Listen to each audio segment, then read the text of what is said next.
ছাদে আলগা ব্লক থাকলে অনেকের মাথা খারাপ হয়ে যায়, তখন ঠিক আছে আলগা ব্লক সরানোর জন্য পাগল হয়ে যায়।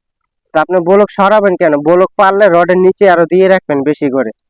অনেক সময় দেখা যায় এরকম ক্যারাং টানার পরে আপনাদের কিছু কিছু ব্লক আলগা হয়ে যায়, এটা আবার অনেকে সরিয়ে ফেলে।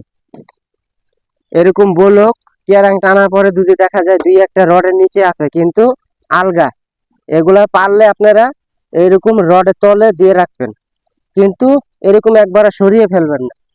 আমাদের দেশে এই ভুলটা হয় সচরাচর, যে এই যে এরকম রডের নিচে যদি ব্লক আলগা থাকে তাহলে এটাকে কি করা হয়, এটাকে সরিয়ে ফেলা হয়। যেরকমটাই যে এখানে দেখেন ক্যারাং টানার পরে দেখা যায় ক্যারাং এর সাইড সুইড দিয়ে কিছু ব্লক আলগা হয়, এই যে এরকম। তো এই ব্লক গুলো মূলত আপনাদের এরকম রডের নিচেই কিন্তু দিয়ে রাখতে হবে, কারণ এই ব্লক গুলো যদি আপনারা সরিয়ে ফেলেন তাহলে কিন্তু দেখা গেছে আপনাদের ছাদের ক্ষতি হবে। তো অনেক সময় দেখা যায় কাজকর্ম করার সময় রডের থেকে ব্লক সরে যায়, রড টানাটানির সময় এবং কি ক্যারাং টানার পরে আপনাদের ঠিক আছে ব্লকটা একটু আলগা হয়ে যায় রডটা যাইতে যাওয়ার কারণে। এই ব্লক গুলো এইভাবে রডের নিচে দিয়ে রাখতে হবে, কারণ যখন ঢালার সময় আপনাদের এই জালিটা যে আছে এই জালিটা একটু বসলে কি হবে, এই ব্লক গুলো টাইট হয়ে যাবে।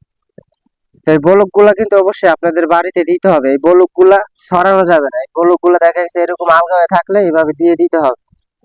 তো আমাদের দেশে দেখা যায় ছাদে আলগা ব্লক থাকলে অনেকের মাথা খারাপ হয়ে যায়, তখন ঠিক আছে আলগা ব্লক সরানোর জন্য পাগল হয়ে যায়। তো আপনি ব্লক সরাবেন কেন, ব্লক পারলে রডের নিচে আরো দিয়ে রাখবেন বেশি করে, তাহলে আপনাদের ছাদটা সুরক্ষিত থাকবে। কারণ আপনি ব্লক যদি এই যে একটা ব্লক এইভাবে আছে, আপনি যদি ব্লক সরিয়ে ফেলেন তাহলে তো যখন ঢালাইটা ঢালবে তখন দেখা গেছে রডটা যদি নিচ দিকে চাপা যায় তাহলে তো আপনার ক্লিয়ার কাভারিং কম হয়ে গেল, এর ফলে আপনাদের ভবিষ্যৎ আপনাদের বাড়ির ক্ষতি হবে। তো যার ফলে অবশ্যই আপনারা এই যে এই ব্লক গুলা আলগা থাকলে রডের নিচে দিয়ে দেওয়ার জন্য চেষ্টা করবেন, কারণ এই ব্লক গুলো অনেকে সরিয়ে ফেলেন, এগুলা কিন্তু সম্পূর্ণ ভুল সিদ্ধান্ত। আলগা ব্লক থাকলে রডের নিচে আরো পারলে দিয়ে দিবেন বা কেউরি দিয়ে দেওয়া হবে।